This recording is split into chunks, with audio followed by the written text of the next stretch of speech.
And hello, everybody. Dr. Brenda here, sociologist, financial coach, founder of Gutsy Women Finances Community, full-time RVer, traveling the country with 3 cats. Welcome to the letter J. J is for Janine. Woohoo! Yes, it is. It is. Hello and welcome. I just got locked out of my Facebook, so I'm just trying to get in there so that I can share it over. But yes, Janine here. I'm RTT therapist, hypnotherapist, and empowerment coach. And today is the letter J. And thank you for coming, all of you who have come and are watching the replay, because this is probably one of the funnest things I do every single week, is just to be able to ad lib. It brings in a lot of my background, which is theater and drama. And to be able to just be really, did you even know that? No, I did not. So yeah, it's being able to just shoot from the hip. And there's a game called theater sports. I don't know if you're familiar with it, but it's very similar. You're given a topic and boom, you have to go and it's fun. So this is kind of reminds me of a form of theater sports. So while I get connected to my Hotmail, go for it, Jay. Okay, I really want to talk. There are lots of great J words. It has been a really odd week for me, and I have had to process some things and move forward. And I'm in the midst of taking this coaching course on positive intelligence, and then they talk about saboteurs. We have these saboteurs in our head. I'm getting to the J word. Yeah. All of us, one of those key saboteurs is the judge.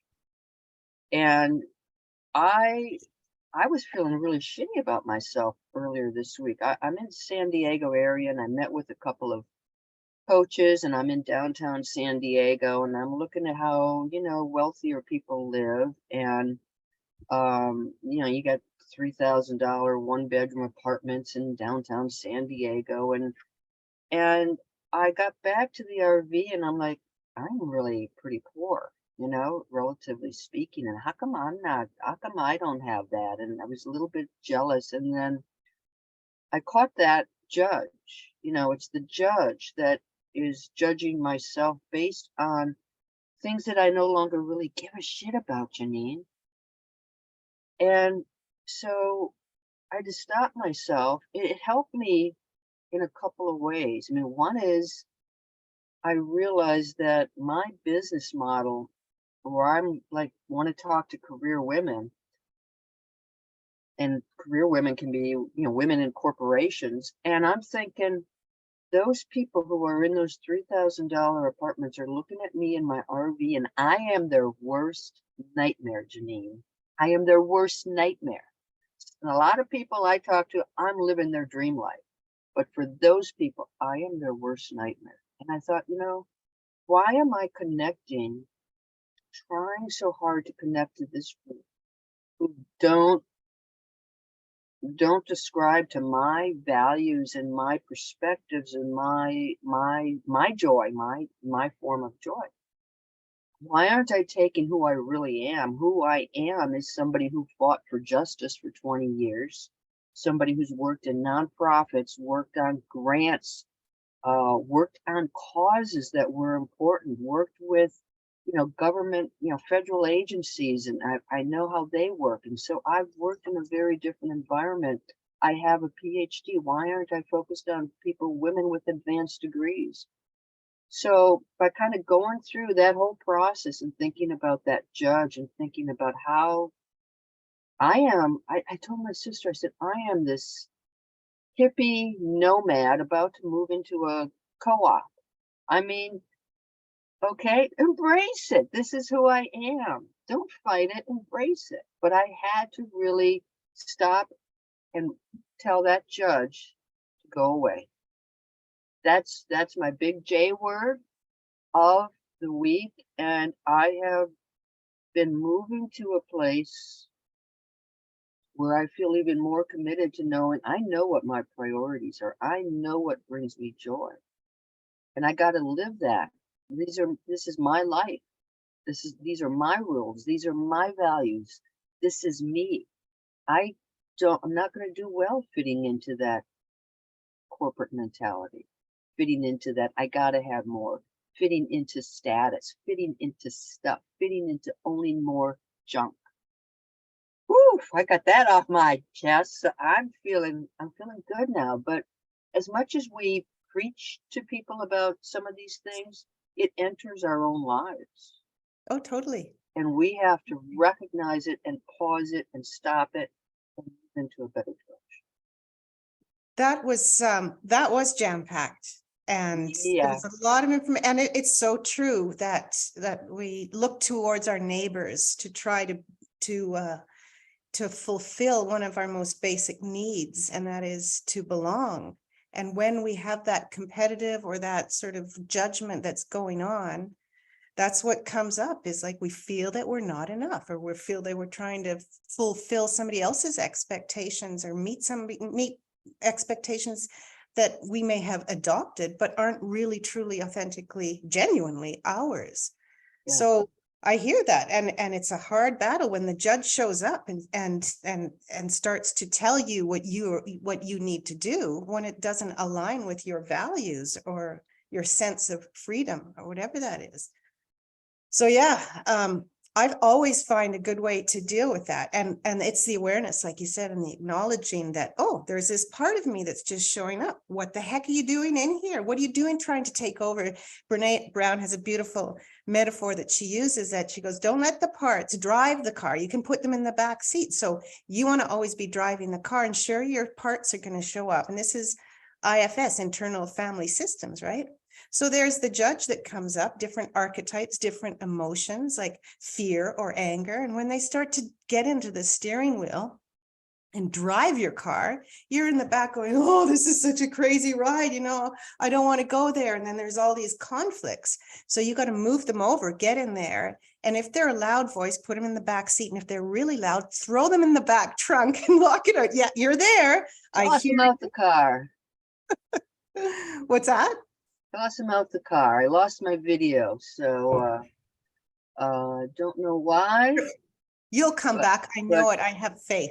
Keep going. So I will see if I can troubleshoot. But yeah, I love that. And finding your own joy. I mean, it's what it's all about. That's why all of us, every single one of us, want to enjoy what we do. Enjoy, live in joy. And that's, I think, that's a lot of the people that I talk to who are looking to grow and develop is, what do you want? What do you want? To get that clarity. I want to just be happy. One step higher is I want to be joyful. Happy is a mood and joy is a state of being, I find. I don't know if you're still there or if I'm just rambling on. I'm going to just have a sip. Speaking of joy, this is my Northern Lights cup. Enjoy every moment. We see that a lot. We hear that a lot. And sometimes we pretend that we are in joy a lot just because of that same phenomena is trying to, live up to the expectations of other people, but it's not always the case. So it's about letting it down and being vulnerable, which is the hardest thing to do for a lot of people, because being vulnerable means that you might get attacked. It means that somebody might not like you. It means that you might be judged. And, it also means that you might judge ourselves. I am the host now, and Dr. Brenda is coming back. I can feel it. But it's not always about living in joy, we want to be able to think that we're happy all the time, but then we can just get angry. We can get frustrated. All those feelings and moods and emotions and different things that start to count different parts of us can make it pretty difficult. So how do we deal with it? I mean, we all want a solution, right? But I think the solution is really just to sit in the moment and look inside, just look inside and check in what you're feeling and let that part of you have a voice. So whether it's the judge or whether it's the juror, whether it's an angry or frustrated, whatever that part is, guilt, shame, blame, resentment, let it have a voice. Sometimes we think we can just shove it away and come back to it later, but often we don't come back to it later. So what does that mean? It means just sitting with yourself, even putting your hands on your, wherever you're feeling it. Ask yourself, well, am I feeling this part in my body? I often feel it right down in my solar plexus in my tummy. And if I put my hands on there and just like breathe into it and go, what's going on to that part? It's going to have a voice. You know what makes people feel that they belong in this world is when they have a voice, when we have a voice. We all want to be heard. We all want to be listened to, and we all want to speak as well. So that's what we have to do for ourselves, our whole part. So if something is showing up that makes you feel uncomfortable, then how can you allow that in to make it comfortable in the end? The comfort of being discomfortable, the comfort of being uncomfortable. So whatever that feeling is, put your hand in it. This is called the peace process. And I know we're on J, and we're talking about judgment, and we're talking about joy and justifying, our behavior sometimes. But putting your hand on your tummy or wherever it is, sometimes your throat, sometimes your head, and just saying, what's going on, feeling it, and giving it a moment or two or whatever is needed to express those feelings inside of you. I'm angry because my daughter just did this, or I'm frustrated, or I'm jealous because of this, and this. Just okay. And guess what? When you hear those voices, it's going to make sense. And there's nothing wrong with the way that we feel. We're only reacting based on what we know, how we grew up. And this goes right back to understanding the root causes of some of the problems that we have. And Dr. Brenda is back. Are you back in voice? I totally lost connection, so. That's okay. I was just going on about, Joy is going on. What was going on? Joy is a great thing to have, but it's not always with us. And when it's not with us, when those other parts of our body show up and start to express themselves, and we want to get rid of them because we've got an idea of what we want, is to really allow those parts to speak inside of us. Give them, I always say it's like an internal family tree meeting, right? So come on in to the dining room table and sit around here. Let me hear what you've got to say. And we all need to be heard. We all need to be listened to. And we all need to speak. So when we give that part of us, the judge, the juror, whatever part it is, a voice to listen to, then it can get pretty, okay, I understand that. Yeah, you've got every single right to feel like that because of blank, blank, blank of your past experiences and the fears that come up from it and how we are conditioned, right? That's what I was going on about. Sort of started with judgment and joy, right? Okay. So a J word that I have here, and I'm going to put this on you, Janine, because I know you haven't talked enough now. Yeah, I had a bit of an impromptu conversation. Yeah, well, practice your theater. Yeah. So, journey. You talked about before I got disconnected, the car, and you're in the back seat or you're driving, but life is a journey. And I am super stoked about where the journey is taking me. I don't know exactly where it is. This is it. It's a surprise. We are on this joy ride. Should be a joy ride, not a joy kill. Yeah. Should be a joy ride on this journey. So when you kind of close your eyes and really think about your journey, what does it look like in the future? Can you feel it? Can you taste it? Can you smell it? How does it feel to you? That's a great question. And it depends where you are on your scale of joy at the moment when you're thinking of that. Okay, but no, I'm asking you, honey.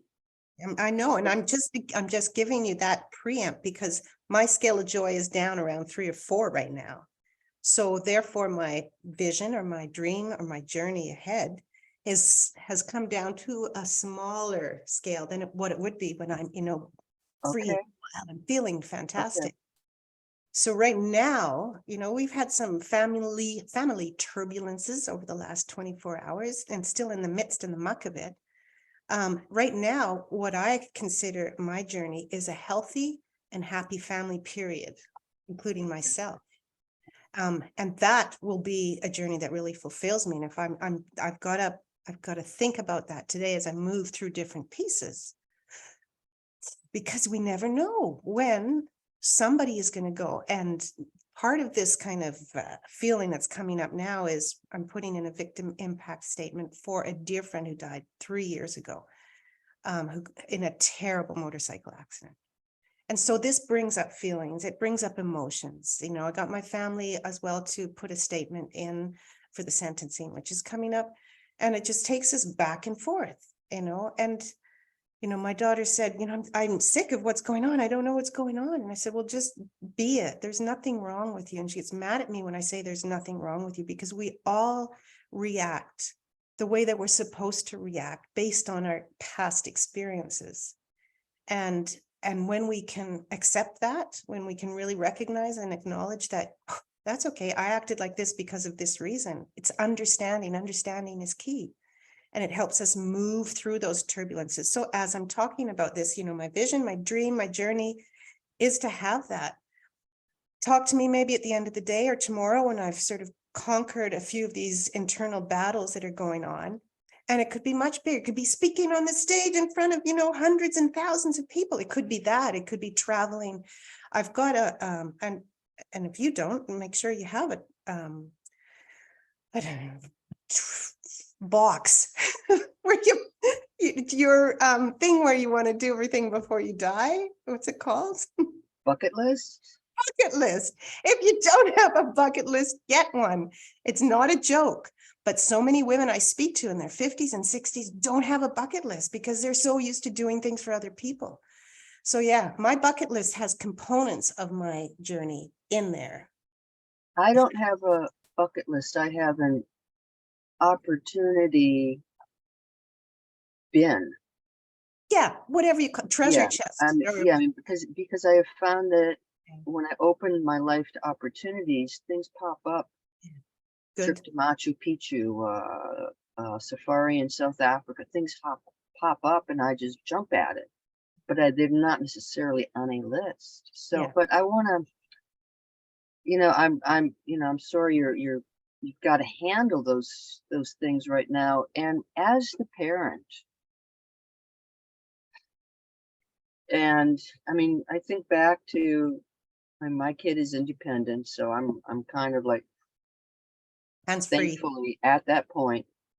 But as the parent, there's so many responsibilities on us, and we always have to be the strong one. Yeah. We, you know, and it's the same in the office. I was managing projects, so I had to make sure we were on the right path and help other people overcome these challenges. I was the responsible one, the dependable one. And I didn't realize until I got into my RV all by myself, this little place. And it took me sort of 6 months to process the fact that I was all alone, never been driven, lived, been in an RV, and these things were happening. And it's like, what I decided to do was just let every emotion come. As a single mom, Yeah. as a professional, I can tell how much I held those emotions inside, because I can't cry now. I can't feel this way. I couldn't give myself license because I was managing too much. I didn't have time for emotions. Yeah. And after 6 months, and I remember because I think I talked to you, and I can remember where I was. I was in Hill Country, Texas, and at this campground, and they had this water feature. And I remember saying, I have found my soul. I have found who I am. I have discovered. But Yay. part of it is unpacking those emotions. And you're at a place where you're allowing your children, your family to feel those emotions, but you are still feeling like, I've got to manage this. Yeah. And it's tricky. And I can't wait for you to watch the replay, because what you just said very much aligns with what I said when you were in the black. Oh, Love it. oh, you're kidding. Yeah, check it out. But yeah, we do think we have to manage things. What I've learned, it's really cool, is that we are one of 4 archetypes. There's so many different archetypes around, what is an archetype? It's just a way of being. But this one really resonated with me when I said all children are born into a family as one of these archetypes, or their parents, their family unit. One is the brilliant one who's smart or good at everything and, gets accolades for this, that, or the other thing, intellectually or physically. The second one is the rebel who always, fights and pushes back and creates some sort of chaos. The third one is the sick one. So feeling sick, always sick. This is all about getting attention, to feel belong, to feel loved, so that they can have that joy. And the fourth one is the carer, the one who looks after, the one who the one who wants to make sure that the rescuer, right? So out of those 4 ones, I jumped right into the rescue or the carer. That's where my role landed me. And it's just pushed its way all through my life until now. So talking about parents and the care and feeling responsible, and always being there for other people. It's there, and it's there for a reason. Do I like it all the time? No, I wish I could just can you just leave my head empathy and compassion? Can I just go and be selfish and do my thing? And yeah, it does happen. So it takes a joy out of life, but it allows us to, like you said, to take count of what we're feeling and look after ourselves, to join forces. There's a J word, trying to use them, to join forces with ourselves as a unit, rather than trying to need to belong to people or compartments or corporations that make us feel less than. There, I got it off my chest now. I grew up in a family of 5, and I don't see those archetypes. No, none. No. Okay, interesting. Yeah, so and maybe it was wasn't a the dysfunctional upbringing then. It was not dysfunctional. There you go. That's what I meant to connect it to. Okay, because it was my family is incredibly boring, which is, I think, what everybody wants their family to be. I didn't realize till I went to college and graduate school how messed up families are. And no families are perfect, and certainly there's areas of dysfunction, but nothing like what other people have experienced. And then I was raised on a farm where we were assets. Children are assets, they're not liabilities. We had to contribute. We were part of a economy, a family economy.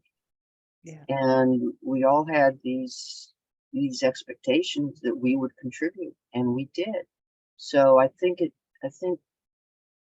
if you look back at the way we used to be in an agricultural society, it was simpler. And maybe we were less dysfunctional or dysfunctional in a different way, but I think, connecting with the earth and living off of the land Beautiful. gives you a very different perspective. Yeah. And isn't that interesting? You lived off the land, and I ended up living in the sky on the 16th floor in an apartment in Sydney in Australia. So there's a lot to say about that. There's like a whole lack of grounding, because the building actually moved with the wind, right? Yeah. 30-story apartment building overlooking Sydney Harbour Bridge. Did I feel honored? Did I feel lucky to be there? Yeah. But that's my perspective. All the kids that I went to school with, which were like the richest in Sydney, I was sort of plopped in there as a kind of a lab experiment by my fairly wealthy grandmother. And I just spoke to one because we're coming up to our 40th reunion this year. And I'm not close to any of them really, but one of them said, oh yeah, I said, I didn't really like that school too much. It was a convent. It was a huge convent on the shore of Sydney Harbour. It was like a castle. Nuns and priests were teaching. But I know this is a bit of an aside, but she said, yeah, and you only had a two-bedroom apartment. The rest of us had mansions. And I just went, ugh. This was just like a few weeks ago, and that didn't even cross my mind. Here I thought, coming from backtown Canada up into this fancy dancy city, and I was the poor one. So there's judgment, and that judgment after 40 years is still impacting me at a level. So you got to sit with them. And this is where journaling comes in.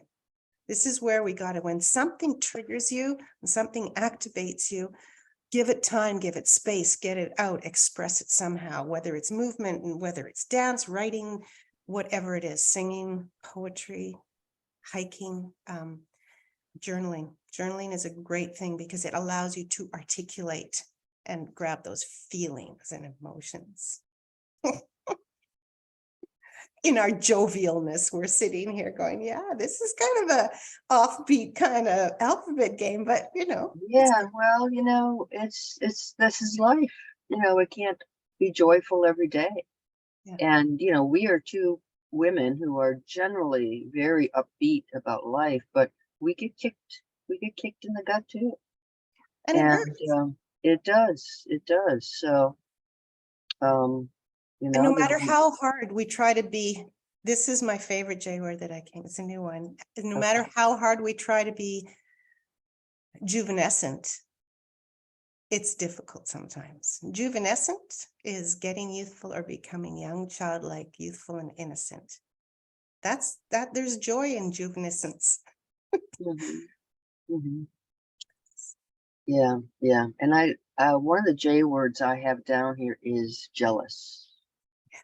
Because that I think leads, we suffer from comparisonitis. And when we feel jealous of the kids in the mansion, we feel jealous of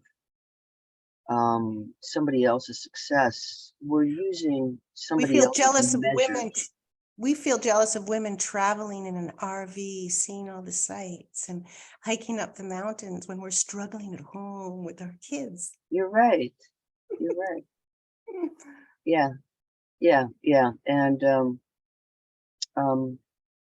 so anyway, boy, we're about done with our time. So do you want to talk about what's coming up for you and how you'd like people to connect with you? Yeah, sure. Connect with me because I love talking. I love talking and I love listening. I'm just jumping into launching my hypnotherapy and my RTT therapy business. I've got a lot of the background work done. So if you want to jump into a call, have a conversation, see if there's any areas in your life that you want to change where hypnotherapy and or coaching might come in handy. That's it. You know how to reach out to me. I am accommodating Dolly. It's like she wants to see something. I'll tell you, I'm working here earlier in the morning and people come by my RV and I have this cat tunnel, so it's a chute that comes from the RV into the catio, and a couple walking their dog and they're just sitting, they're like, look at that.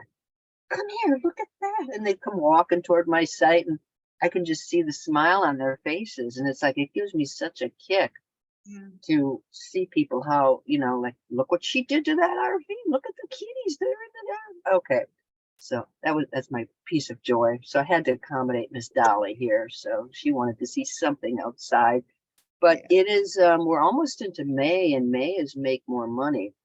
And so that's what's happening in Gutsy Women Finances community. I'm going to help guide people into, in particular, creating a side hustle. So that's cool, gutsywomenfinances.com. I'm also inviting people into this really cool exercise that I've got on May 1st in Gutsy Women Finances. It's free. And we're going to use these really cool virtual cards to help you figure out what you want out of life for the month of May. That's it. So I hope you can show me come on May 1st, because I've got it labeled super fun activity. It is very interactive. You get to go online, pick out the card, tell me why you picked it out, and then we can talk about how you're going to make it happen. It's fun stuff. Oh, I can't wait. Yeah. Awesome. So, all right, guys, we'll see you in 2 weeks. We're going to HIJK. Okay. Cool kids. Yes, Join us for kangaroos in 2 weeks. So thanks for joining us live. Oh, one thing. J stands for the most beautiful piece of nature that I've ever been involved in and around, and that's the jacaranda tree. And I wanted to bring that up. If you don't know what it is, look it up. It's a beautiful tree that just has purple blooms, and they're all over Sydney. See, I'm in Australia mode right now, and we used to have one down the street. And every morning, you know, I'd walk with Mom, and she'd say, "There's your tree, darling. There's your jacaranda, Jacaranda." I used to get so angry at them because they'd drop their purple petals all over the car down there. And they're hard to get off. They're a little sticky, but I just wanted to share my joy for the jacaranda to justify to myself that there still is beauty out there. There's still Okay, a lot of well, beauty, no matter where you. I gotta say, I'm moving. I've got on the wait list for this co-op, this RV co-op. It's Jojoba Hills, Jojoba, and jojoba is a type of a berry. It's native to the southwestern United States, also commonly called goat nut, deer nut, pig nut, wild hazel. So anyway, we got there's my yeah, lots of J's, 2 J's in one. Jojoba is also used in a lot of creams. You see that and as an ingredient. Making me younger. Well, that's the juvenescence of it all. Let's all. Okay. All right. Well, we better get out of here before now we really go into J's. Well, I know, because my jaw is popped. I've got TMJ stuff, and I went to the doctor yesterday about my jaw. She was talking about juvenescence. Have a wonderful day, guys, and thanks for joining us. So long. Ciao.